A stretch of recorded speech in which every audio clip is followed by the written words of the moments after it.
우리가 지금 예배에 대하여 생각하는데 오늘도 한 시간 더 생각하겠습니다. 예배란 단어 뜻대로 예를 갖추어서 절하는 것이다 하는 점을 놓고 생각하는데요. 하나님 앞에 예를 갖추어서 절하는 것이다. 또는 하나님 앞에 예를 갖추어서 서는 것이다. 혹은 하나님 앞에 나가는 것이다 할 수 있습니다. 하나님 앞에 예를 갖추어서 나가는 것이 무엇인지 오늘 앞에서 읽은 레위기 9장 10장의 내용을 통해서 생각하겠습니다.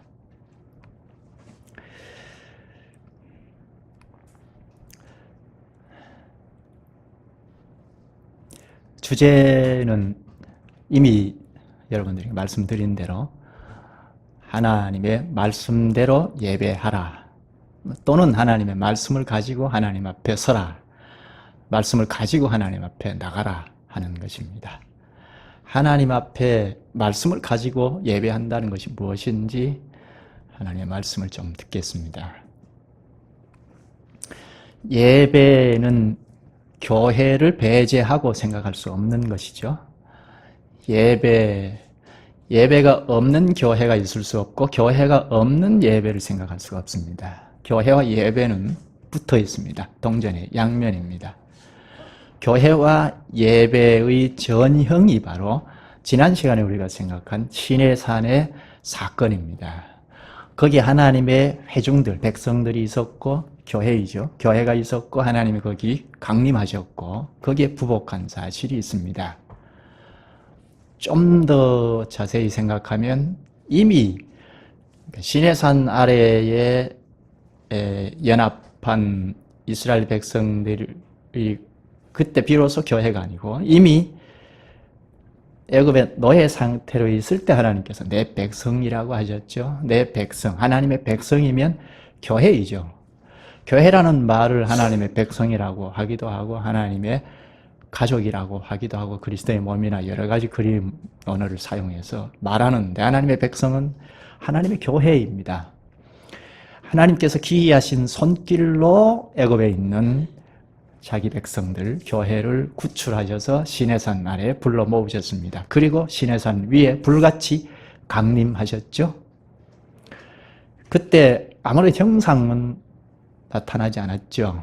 형상 없이 음성으로 강림하셨습니다. 하나님께서 말씀으로 오셨습니다. 어느 시대이든지 그렇죠. 오늘 우리 시대나 구약 시대나 어느 시대나 하나님께서 자기 백성 공동체 교회 위에 오실 때 말씀으로 오십니다. 말씀으로 오시자 백성들이 부복했던 것을 우리가 보았습니다. 예배가 성립되려면 이렇게 하나님의 교회가 있어야 하고 그리고 하나님께서 강림하신 사실이 있어야 하죠. 거기에 부복하는 사실이 있을 때 예배입니다. 시내산에서의 예배는 번제와 속죄제로 했습니다. 번제와 속죄제로 예배를 드리는 방식은 대개가 하나님과 언약을 수립하는 것 혹은 언약을 갱신할 때 사용했던 예배 방식입니다. 무엇이요? 번제와 화목제가 그렇습니다. 대개 그렇습니다. 번제와 화목제로 예배를 드릴 때는 하나님과 언약을 수립할 때 혹은 갱신할 때입니다. 그러니까 시내산의 회중들의 하나님과의 관계의 언약을 수립하는 것이죠. 물론 저 아브라함 때까지 거슬러 올라가면 창세기 12장 1에서 3절까지 내용에서 내가 너로 큰 민족을 이루게 하리라 하고 하나님이 약속하셨죠. 아브라함의 자손들을 통하여 국가 형태로 하나님 자신이 경영하시는 나라를 세우리라고 약속하셨는데 그 약속을 생각하면 지금 시내산 아래에서 비로소 언약이 성취된 것이니까 언약을 갱신하는 거죠. 이때 하나님께서 언약을 수립하고 혹은 갱신하시면서 언약의 내용으로 주신 말씀이 율법이죠. 출애굽기 20장부터 쭉 주시는데 먼저는 10계명을 먼저 하나님께서 직접 주시죠. 하나님께서 직접 말씀하시니까 백성들이 죽게 생겼습니다. 그래서 모세 당신이 우리에게 말씀하셔서 우리가 듣겠나이다 했습니다. 그때부터 하나님께서 대언자를 세우셨습니다. 구약시대에는 모세로부터 시작해서 선지자들을 대언자로 다 세워서 하나님께서 하실 말씀을 전달했죠. 모세가 이제 하나님으로부터 받은 율법을 백성들에게 전했습니다. 율법의 핵심은 10계명이죠. 10계명을 더 집약하면 하나님을 사랑하라, 이웃을 내 몸과 같이 사랑하라 이죠. 더 압축하면 사랑입니다. 하나님으로부터 오는 사랑, 그것을 가지고 사랑하라 하는 것이 율법의 핵심입니다. 시내산 아래에서 율법을 받던 이날은 구약 백성들에게 잊을 수 없는 날입니다. 왜 그렇죠? 율법을 하나님으로부터 받음으로 나라가 수립되었기 때문입니다. 혹은 구약 교회가 수립되었기 때문입니다. 구약에는 국가와 교회가 분리될 수 없는데요. 그래서 나라, 하나님 나라니까 하나님 나라와 하나님의 교회가 수립되는 날이었으니까 구약 백성들에게는 도무지 잊을 수 없는 날입니다. 잊을 수가 없죠. 하나님의 백성이라면 도무지 잊을 수가 없죠. 그것이 시내산 언약, 이것이 구약을 관통하는 핵심적인 내용입니다. 구약교회, 구약의 하나님 나라를 이해하려면 반드시 시내산 언약을 염두에 두고 이해해야 이해가 됩니다. 이것이 신약까지 이어진 것인데요.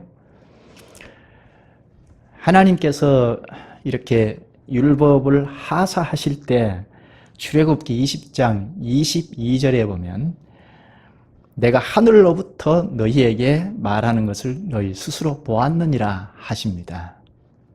하나님께서 시내산에 오셔서 시내산에 강림하셔서 율법을 내리시지 않습니까? 그런데 하늘에서 말씀하셨다고 합니다. 하나님이 하늘에 계시지 않습니까?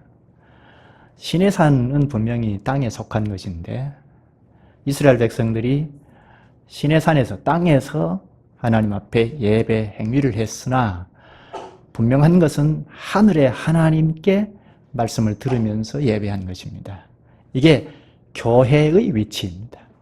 땅에 있는 교회의 위치가 바로 세상에 속한 것이 아니고 하늘의 하나님께 속해서 하나님께 예배를 표하는 것입니다. 오늘 우리도 마찬가지죠. 우리는 이 땅에서 하나님께 예배하지만 분명한 것은 하늘의 하나님께 말씀을 듣고 예배를 표하는 것입니다. 이게 교회의 위치입니다. 출애굽기 24장에 가면 7절에 하나님께서 언약의 내용으로 율법을 쭉 내리셨는데 그 기록을 해서 그 기록한 내용을 모세가 백성들에게 낭독합니다. 예배 요소이죠. 오늘날까지도 예배에서 하나님의 말씀을 낭독하는 일이 있지 않습니까? 그처럼 말씀을 낭독하자 여호와의 모든 말씀을 우리가 준행하리이다 하고 백성들이 소리 높여 맹세합니다. 이것이 예배의 절정이라고 했죠. 언약의 말씀을 듣고 여호와의 모든 말씀을 준행하겠습니다. 순종하겠습니다. 하는 것이 언약 예배 절정인데 이렇게 해서 언약이 수립이 됩니다. 언약 관계가 성립이 됩니다. 언약을 말할 때 우리가 반드시 빼놓지 않아야 할 것이 염두에 둬야 할 것이 무엇이죠? 언약의 핵심이 하나님께서 너희의 하나님이 되어주겠다 하시는 거죠. 그리고 그 대상자들은 하나님의 말씀을 순종하는 이게 언약의 핵심이죠. 언약이 성립됨으로 이스라엘 백성들은 이제 하나님의 보호와 인도와 장차는 영원한 영광의 나라에까지 이끌 인도를 받아서 살아갈 수가 있게 됩니다. 오늘 우리도 마찬가지죠. 언약민으로서 교회를 형성했는데 하나님께서 우리의 하나님이 되어주시죠. 우리는 하나님의 말씀을 순종하고 따라가면 영원한 영광의 나라에도 이르게 됩니다. 이게 언약 관계인데요. 그런데 이스라엘 백성들이 하나님과 언약 관계에서 하나님의 보호와 다스림과 인도를 계속해서 지속적으로 받아나가기 위하여 하나님께서 성막을 짓도록 하셨습니다. 마치 오늘 우리에게 예수 그리스도를 보내어 주신 것과 같이 구약 시대에는 예수께서 오시기 전이었으니까 예수 그리스도의 모형인 성막 혹은 성전을 짓도록 하셨습니다. 히브리서 18장 5절에 보면 성막은 하늘의 모형과 그림자라고 합니다. 하늘의 설계도를 하나님께서 주셔서 이렇게 지어라 하고 성막을 짓게 하셨습니다. 요한계시록 21장 22절에 보면 하늘에는 성막, 성전이 없다 하고 어린 양 예수 그리스도가 성막이라고 합니다. 그럼 구약의 성막, 성전은 예수 그리스도의 그림자. 그렇죠? 예수 그리스도라는 말입니다. 예수 그리스도의 사진과 같죠. 우리 시대에는 예수 그리스도가 실체로 그 그리스도를 통하여 하나님 앞에 언제든지 나갈 수 있게 되었는데 구약에는 그리스도가 오시지 않으셨으니까 건축물을 놓으시고 그게 그리스도의 사진으로 성막을 통해서 하나님과 교제하고 언약을 맺고 언약을 수립하고 하나님의 보호를 받고 살아갈 수 있게 되었습니다. 그래서 성막을 건축해서 어디에 두었습니까? 어디에 두라고 하셨죠? 이스라엘 백성들 장막 이렇게 동서남북으로 쭉 둘러쳐져 있는데 생활 거주지이죠. 광야에서는 그게 생활 거주지이죠. 거기 한 중앙에 성막을 설치하도록 하셨죠. 거기 하나님이 임재하셨습니다. 이스라엘 백성들에게 가장 중요한 장이 바로 성막이죠. 하나님 계시기 때문입니다. 지상에서 가장 영광스러운 자리이죠. 마치 오늘날 우리가 그리스도 안에서 하나님과 언제든지 만나고 동행하고 사는 것처럼 구약시대 백성들은, 하나님의 백성들은 성막에 나아가서 하나님과 교제하고 예배하고 동행하고 살아갈 수 있게 되었습니다. 이렇게 죄인인 이스라엘이 언제든지 하나님을 뵙고 만나고 하나님의 백성으로 살아갈 수 있게 되었던 것은 바로 예수 그리스도의 그림인 성막 때문에 가능했던 것입니다. 생활 거주지 중앙에 있었으니까 누구든지 마음대로 나가서 하나님을 만날 수 있습니까? 오늘 우리가 그리스도 안에서 구원의 백성이 되었으니까 언제든지 마음대로 하나님을 뵐 수 있는가요? 그것은 아니죠. 하나님께서 조건을 주셨는데요. 그건 뒤에 좀 생각하기로 하고 성막을 중앙에 설치하게 하시고 하나님께서 거기 거주하시면서 하나님의 백성들과 언제든지 만나서 교제하고 하나님의 백성으로 천국 생활을 하도록 하셨습니다. 하나님과 동행하면 천국 생활이 아닙니까? 그런데 오늘 본문에 와서 당황이 되는 사건 하나를 만납니다. 무엇이죠? 백성의 대표자인 제사장 나답과 아비후가 하나님 앞에 예배를 드리다가 죽은 사건입니다.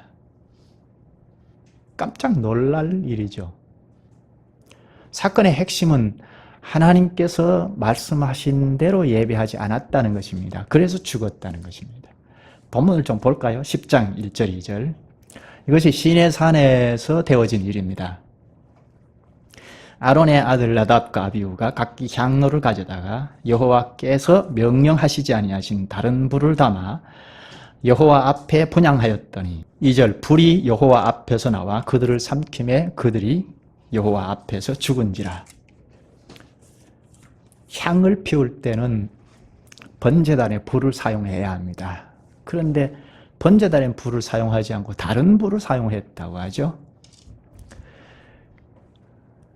다른 부를 사용함으로 죽음에 이르렀습니다.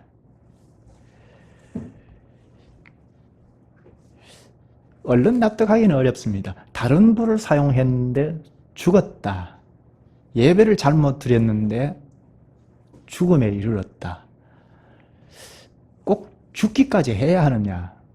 예배를 잘못 드렸으면 잘못 드린 것을 지적하고 타일러서 바르게 고쳐서 예배 드리도록 하면 되잖아요? 심한 잘못을 했으면 아주 책망을 하고 호되게 야단을 하고 다시는 그런 일이 없도록 하라 하고 그렇게 교정해서 예배 드리도록 하면 되지 않을까요? 근데 왜 죽게 하셨을까? 얼른 납득하기는 어렵습니다. 이 사건의 배경이 되는 것을 좀 더 생각할 필요가 있습니다. 하나님께서 이스라엘 백성들과 언약을 맺으신 이후에 성막을 지으라고 하셨죠. 그것이 출애굽기 24장까지 언약이 수립이 되고 혹은 갱신이 되고 언약 관계가 형성이 된 다음에 25장부터 성막을 지으라고 하셨죠. 자세하게 일러주셨는데요. 그리고 40장에 가면 성막이 완성이 됩니다. 성막이 완성되자 구름이 회막에 덮이고 여호와의 영광이 성막에 충만하며 하나님께서 성막에 임재하셨습니다. 성막은 여호와의 영광이 충만한 장입니다. 그런 충만한 영광 가운데 계시는 하나님 앞에 나갈 사람은 한 사람도 없습니다. 그런데 하나님께서 크신 사랑을 가지시고 택한 이스라엘 백성들을 불러 모으셔서 시내산에서 언약하시고 그리고 그 영광의 하나님께 참여하도록 하셨습니다. 그런데 조건이 있습니다. 아무나 마음대로 그러니까 생활 거주지 중앙에 있었으니까 함께 하지 않습니까? 하나님과 함께 한다고 하니까 아무나 마음대로 막 드나들도록 그렇게 하신 것이 아니고 조건을 제시해 주셨습니다. 하나님 앞에 어떻게 갈 수 있는지 그 조건의 내용들을 아주 세세하게 가르쳐 주신 것이 바로 기록된 레위기에 있습니다. 오늘 우리가 본 내용들인데 레위기 1장에서 10장까지가 아주 구체적으로 하나님 앞에 나갈 수 있는 방법, 내용들을 세세하게 가르쳐 주십니다. 이것이 오늘날 우리가 예배 모범이 이렇게 옆에 있지 않습니까? 이것처럼 우리가 드리는 예배 순서 각 요소들이 있는데 그것처럼 레위기가 구약 백성들에게는 예배 모범입니다. 그래서 구약에 아이들이 태어나서 제일 미리 외우는 것이 레위기입니다. 뜻밖이지 않습니까? 율법을 외우지 않습니까? 아이들 교육을 그렇게 하지 않습니까? 율법을 외우게 합니다. 그런데 제일 먼저 외우는 것이 레위기입니다. 그만큼 중요하기 때문입니다. 하나님 앞에 나아간다는 것이 필요한데 사람에게 어떻게 나가야 합당한지를 가르치는 것이니까요. 이 레위기 1장에서 7장까지 보면 우리가 잘 알듯이 여러 제사, 5대 제사법이 있죠. 각 제사들이 다릅니다. 어떤 방법으로 준비해야 하는지, 제물을 어떻게 준비해야 하는지, 그리고 예배자는 어떤 자세를 가져야 하는지, 그리고 제사장은 어떤 자세를 가지고 제사장이 하는 일이 무엇인지 아주 자세하게 기록하고 있죠. 백성을 위한 제사가 따로 있고 제사장을 위한 예배가 따로 있습니다. 이것을 소상하게 가르칩니다. 이렇게 자세하게 일일이 가르쳐 주신 까닭이 무엇이죠? 예배란 사람들이 마음만 잘 먹고 하나님 앞에 가면 되는 것이 아니라는 것입니다. 사람이 스스로 무엇을 결정해서 행하면 하나님 앞에 갈 수 없다는 것입니다. 하나님께 예배하는 방식을 사람 스스로 결정하면 안 된다는 것입니다. 사람 스스로 결정을 하면 아무리 선의를 가지고 결정했다 하더라도 그것은 부정이라는 겁니다. 부정한 몸을 가지고 하나님 앞에 나갈 수 없습니다. 그리고 레위기 8장에 가면 하나님께서 제사장도 친히 뽑아서 세우시죠. 임명하여 세우십니다. 그리고 9장에 오면 임명된 제사장이 성막에서 하나님 앞에 첫 예배를 드립니다. 예배를 어떻게 드려야 하죠? 다른 말로 하나님 앞에 어떻게 나가야 하죠? 정성을 기울여서 나가면 됩니까? 착한 마음으로 가지면 되나요? 앞에서 이야기한 것처럼 하나님께서 가르쳐 주신 말씀대로 가야 하죠. 아론은 첫 번째 제사장이니까 하나님께서 정해 주신 규례대로 하나님 앞에 나갔습니다. 그것이 9장 16절에 보면 또 번제물을 드리되 규례대로 드리고 하죠. 하나님의 규례란 간단하지 않죠. 예배 제도만 해도 1장에서 7장까지의 내용입니다. 레위기 1장에서 7장의 내용입니다. 예배를 드릴 때 어떤 자세를 가지고 드려야 하는지, 제물은 어떻게 준비해서 어떻게 잡고, 피는 어떻게 하고, 내장은 어떻게 하고, 아주 구체적으로 각 예배마다 달리 가르쳤습니다. 아론이 처음으로 드린 제사는 속죄제와 번제와 화목제입니다. 그것만 해도 각 제사가 다른 방식으로 드려야 하는데요. 그런 내용들을 일일이 다 규례대로 드렸다는 것은 수고를 아끼지 않았다는 것입니다. 제사 제도의 내용을 다 외워서 드렸다는 것입니다. 이게 예배 식순이잖아요. 예배 모범인데 우리가 중구난방으로 이렇게 저렇게 찬송했다가 뭐 기도했다가 이렇게 저렇게 막 섞어서 예배하면 회중들이 일치되지도 않고 하나님이 받으심직하지도 않죠. 하나님께서 일러주신 것이 차서 있기에 기록이 되어 있는데 그 내용들 다 외워서 하나님 앞에 갔다는 이야기입니다. 외우지 못했으면 메모를 해서 적어서 예배 행위를 하면서 보면서 했다는 것 아니겠습니까? 이건 충분히 유추할 수 있죠. 왜 그렇습니까? 하나라도 하나님께서 일러주신 방식대로 하지 않고 실수해버리면 죽습니다. 예배가 안 됩니다. 하나님 앞에 나갈 수 없습니다. 그래서 규례대로 했다는 것이 굉장한 에너지와 수고를 아끼지 않았다는 것입니다. 하나님의 말씀대로 예배하면 하나님께서 받으시죠. 하나님의 말씀을 가지고 하나님 앞에 이르면 하나님께서 받으십니다. 하나님께서 우리의 예배를 받으셨다는 것을 어떻게 알죠? 당시에 구약 백성들이 예배를 행한 이후에 우리의 예배를 하나님께서 받으셨다 하는 것을 어떻게 알죠? 제사장들이 예배를 행한 다음에 성막에서 나와서 축복을 선언하는 것을 통하여 우리의 예배를 받으셨다는 것을 확증하게 됩니다. 본문 9장 22, 23절에 말하는데요. 9장 22절, 23절 보시죠. 아론이 백성을 향하여 손을 들어 축복함으로 속죄제와 번제와 화목제를 마치고 내려오니라. 모세와 아론이 회막에 들어갔다가 나와서 백성에게 축복하며 여호와의 영광이 온 백성에게 나타나매. 제사장이 회막에서 나와서 축복을 선언했다는 것은 우리의 예배를 받으셨다 하는 확증입니다. 만약에 하나님께서 예배를 받으시지 않으셨으면 어떻게 될까요? 백성들이 성막에서 나오지 못하고 죽었죠. 하나님의 예배를 받지 않으시면 제사장이 죽습니다. 오늘 우리의 예배를 받으셨다는 확증을 어떻게 합니까? 우리가 이웃집 아저씨에게 인사를 해도 절을 해도 내 인사를 받는지 안 받는지 금방 알지 않습니까? 이게 인격관계인데 하나님이 우리의 공교회 예배를 받으셨다는 것을 어떻게 확증하죠? 우리의 예배를 받으시고 응답의 식물로 말씀을 하시는 설교입니다. 하나님께서 직접 하시는 말씀을 대언하는 설교를 통하여, 그러니까 설교가 하나님의 말씀이 아니면 큰일이 나죠. 예배가 안 됩니다. 대언의 말씀을 통하여 우리의 예배를 받으셨다 하는 것을 알 수 있습니다. 더 명확하게 말한다면 대언하신 하나님의 말씀을 듣고 깨달을 때, 그것을 나눌 때 우리의 예배를 받으신 것을 현실적으로 실감할 수가 있습니다.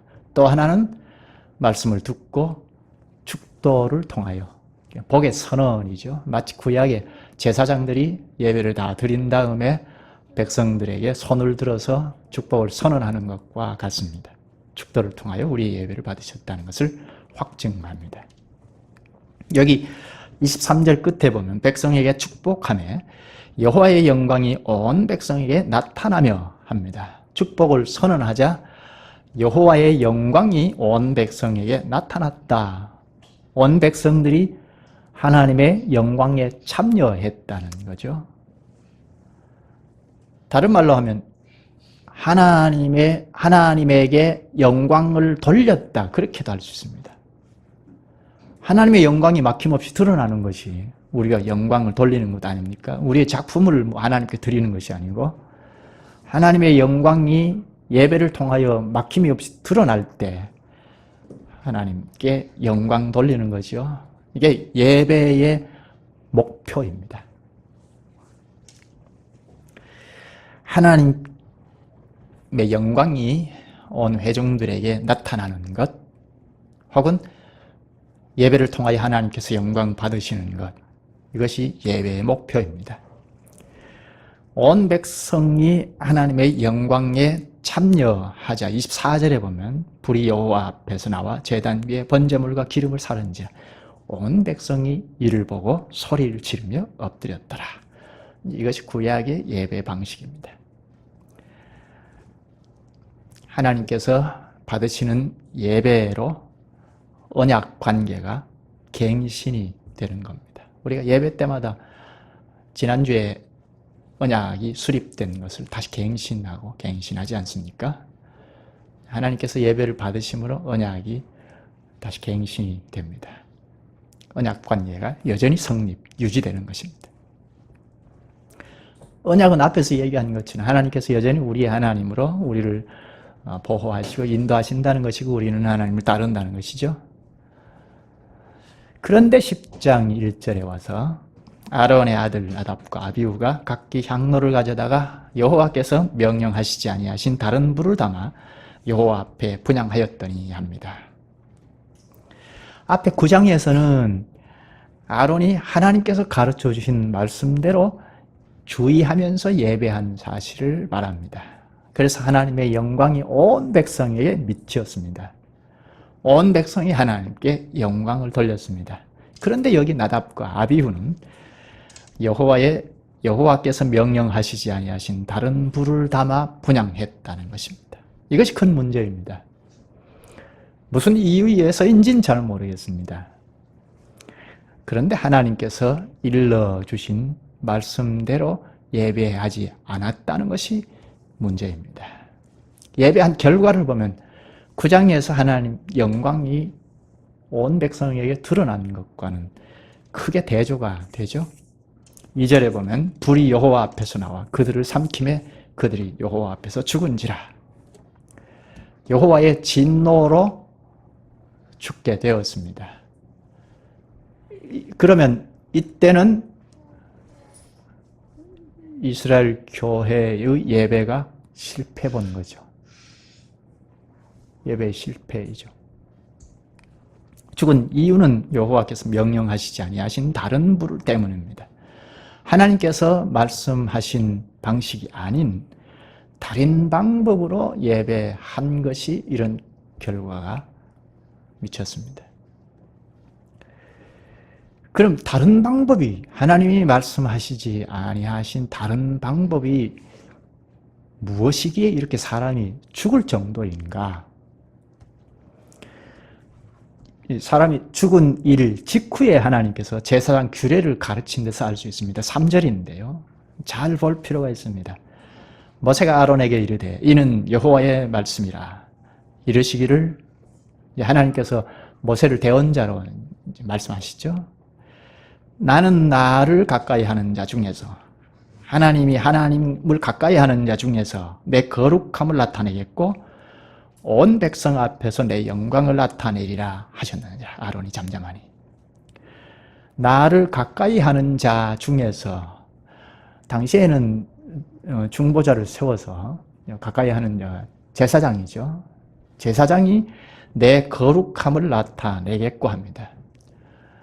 제사장인 예배자이죠. 예배자가 거룩해야 하겠다는 것인데요. 그래야 온 백성 앞에서 내 영광을 나타내리라 합니다. 예배자가 거룩해야 한다는 것입니다. 구약의 전면에서 예배하는 예배자가, 중보자가 따로 있었으니까요. 오늘날로 말하면 우리 다 만인 제사장으로 예배자이죠. 예배자가 거룩해야 하나님 앞에 갈 수 있다는 이야기입니다. 하나님 앞에 가면 하나님의 영광이 온 회중에게 미칩니다. 혹은 영광에 참여합니다. 그럼 문제는 하나님 앞에 갈 때 거룩해야 한다는 거죠. 그러면 하나님의 영광을 봅니다. 그런데 나답과 아비후는 하나님의 영광은커녕 죽음에 이르렀으니까 거룩하지 못했다는 것입니다. 하나님의 거룩을 오히려 훼손했습니다. 거룩이 무엇이죠? 거룩, 구별된 것은 우리가 잘 아실 텐데요. 카도시라고 해서 가까이 할 수 없다는 것입니다. 하나님의 거룩이니까 하나님 앞에 접근할 수 없다는 뜻입니다. 당신은 하나님께서 성막에 계시니까 성막이 거룩한 영역입니다. 백성들이 성막을 중심으로 해서 생활하지만 그 거룩한 영역에 갈 때는 아무나 함부로 갈 수가 없습니다. 하나님 거룩함에 참여할 수만 있다면 하나님의 영광에 참여하게 됩니다. 하나님 영광에 참여하는 것이 예배 목표라고 했죠. 그럼 문제는 하나님 앞에 어떻게 갈 것인가 하는 문제입니다. 죄와 허물로 죽은 사람은 아무도 하나님의 영광에 참여할 수 없습니다. 왜 그렇죠? 부정하기 때문입니다. 사람 스스로는 거룩하지 못하기 때문에 하나님 앞에 이룰 수가 없습니다. 아무리 정성을 다 쏟아서 예배한다 해도 그걸 가지고 하나님 앞에 이룰 수 없습니다. 착한 마음을 가지고 하나님 앞에 갈 수 없습니다. 사람은 거룩하지 않기 때문입니다. 그러면 어떻게 갈 수 있죠? 우리는 그리스도의 대속의 은혜로 구원함을 입어서 그리스도의 대속을 너무나 잘 압니다. 대속함을 입어야 하나님 앞에 나아갈 수 있습니다. 어제 대속함을 입고 구원의 백성이 되었으니까 오늘은 괜찮은가? 오늘은 마음대로 하나님 앞에 갈 수 있는가? 그렇지 않습니다. 이스라엘 백성들도 삶의 거주지 중앙에 하나님이 함께 하셨으니까 언제든지 마음대로 갈 수 있었느냐 하면 그렇지 않지 않습니까? 오늘 우리도 마찬가지입니다. 대속의 은혜 안에서 하나님 앞에 갈 수 있습니다. 찾아볼까요? 히브리서 10장입니다. 그리스도의 대속의 은혜를 입었다 하더라도 하나님 앞에 그냥 자기 마음대로 가면 예배가 안 됩니다. 그리스도의 은혜를 입었어도 하나님 앞에 대강 갈 수 없음을 지금 찾는 말씀에서 좀 알 수가 있습니다. 히브리서 10장 26절부터 볼까요? 히브리서 10장 26절 우리가 진리를 아는 지식을 받은 후 짐짓죄를 범한 즉 다시 속죄하는 제사가 없고, 여기 속죄하는 제사는 예수 그리스도의 희생제사이죠. 예수 그리스도의 희생제사로 말미암아 우리가 구원의 은혜를 입는 것인데요. 또 여기 우리가 진리를 아는 지식을 받은 후라고 합니다. 진리를 아는 지식을 받았다는 말은 쉽게 말하면 하나님의 말씀을 깨달았다는 것입니다. 하나님의 말씀을 잘 배워서 알았다는 것입니다. 하나님의 말씀을 잘 배워서 깨달았어도 짐짓죄를 범한 즉, 이것은 일부러 죄를 범하면 다시 속죄하는 제사가 없다. 우리가 예배를 생각하니까 예배와 관련 지으면 예배를 대강 해도 된다는 성립이 안 되죠. 예배를 대강 하면 안 된다는 것을 여기서 생각할 수 있습니다. 그 다음에 27절에 오직 무서운 마음으로 심판을 기다리는 것과 대적하는 자를 태울 맹렬한 불만 있으리라. 물론 예수 그리스도의 죽음으로 희생제사는 성취되었습니다. 완전히 성취되었습니다. 우리의 죄값도 치러졌습니다. 그러나 우리의 죄값을 치르셨다는 이유만으로 내 마음대로 예배해도 내가 그것도 받겠다. 하나님이 그렇게 말씀하신 것은 없습니다. 그럼 어떻게 하나님 앞에 갈 수 있는가? 대속의 공효를 의지해야 합니다. 어제는 물론이지만 오늘도 지금도 그리스도의 속죄 공효를 힘입어야 하나님 앞에 갈 수 있습니다. 누가 자기 마음대로 하나님 앞에 언제든지 갈 수 있다고 합니까? 요즘 열린 예배라고 해서 마음대로 그 예배가 아니죠. 예배라고 할 수 없는데 아무나 아무렇게나 해도 내 기분 내키는 대로 해도 하나님 앞에 갈 수 있다. 예배가 된다. 하는 것 가르치는 데는 없습니다. 그리스도의 대속의 피는 그냥 오다 가다 만난 사람에게 튀어서 그 사람들을 위해서 피 흘린 것이 아닙니다. 아담 안에 있는 근본 죄는 물론이요. 내가 지금도 그날 짓는 잘못을 속하시려고 십자가에 피 흘려 죽으셨습니다. 그럼 지금 하나님 앞에 갈 때도 그리스도의 핏공로를 철저히 의지해야 갈 수 있죠. 그렇지 않으면 지금도 죄를 짓는 이걸 안고 가는데 부정한 것을 어떻게 하나님 앞에 가지고 갈 수 있습니까? 하나님께서 예배 받으실 수 없죠. 그러니까 지금도 여전히 내가 이러이러한 잘못을 안고 있는데 그것을 위하여 십자가에 피 흘려 죽으셨죠 하고 그 대속의 핏공로를 철저히 의지하고 주님 앞에 가야 예배가 됩니다. 그렇죠? 지금도 우리는 부정하기 때문입니다. 십자가의 핏공로를 망각하고 자기 방식대로 하나님 앞에 가면 성령의 은혜를 모욕하는 것이 됩니다. 그래서 30절에 하나님께서 원수 갚는 것이 내게 있으니 내가 갚으리라 하셨습니다. 그러면 예수 그리스도의 십자가의 대속, 십자가의 핏공로를 의지한다는 예배가 뭐냐 하는 것입니다. 대속의 공로를 의지하고 하나님 앞에 간다는 것이 무엇이냐 하는 것입니다. 한마디로 하나님의 하나님께서 말씀하신 대로 하나님 앞에 가는 것입니다. 오늘 본문에 보면 구약 당시에도 참 제사장은 규례대로 예배 행위를 했다고 합니다. 하나님께서 가르쳐 주신 말씀대로 했다고 합니다. 그러나 하나님께서 말씀하지 않는 다른 부를 가지고 예배했다가 죽음에 처했다고 합니다. 사람이 고안해낸 예배 방식은 안 받는다는 것을 우리에게 명확하게 가르쳐주고 있습니다. 그리스도의 은혜를 입은 우리는 그리스도의 말씀을 가지고 하나님 앞에 가야 합니다. 처음 예수 믿는 사람이면 예수 그리스도께서 우리의 죄를 대신해서 죽으셨다는 그 말씀을 들고 가야 하죠. 그리고 그 다음에 갈 때는 예수 그리스도께서 왜 죽으셨는가 하는 가르침을 받았을 테니까 가르쳐야 하고 그걸 들고 가야 하죠. 지난주에도 하나님께서 우리에게 가르쳐 주신 말씀이 있습니다. 그 말씀을 가지고 가는 것이 바로 십자가의 대속의 핏공로를 의지하고 가는 것입니다. 예수 믿을 때 나는 예수 그리스도의 피 흘리심, 내 대신해서 죽으신 것을 믿어. 그것 가지고 가는 것이 아닙니다. 그건 물론이지만 끊임없이 우리를 견인하시기 위하여 가르쳐 주신 말씀을 가지고 하나님 앞에 나아가야 합니다. 그렇게 그리스도께서 가르쳐 주신 말씀을 들고 나아갈 때 그리스도께서 더 밝은 계시의 말씀을 가르쳐 주십니다. 신명기 12장 32절에 보면 내가 너희에게 명하는 이 모든 말을 너희는 지켜 행하고 그것에 가감하지 말지니라.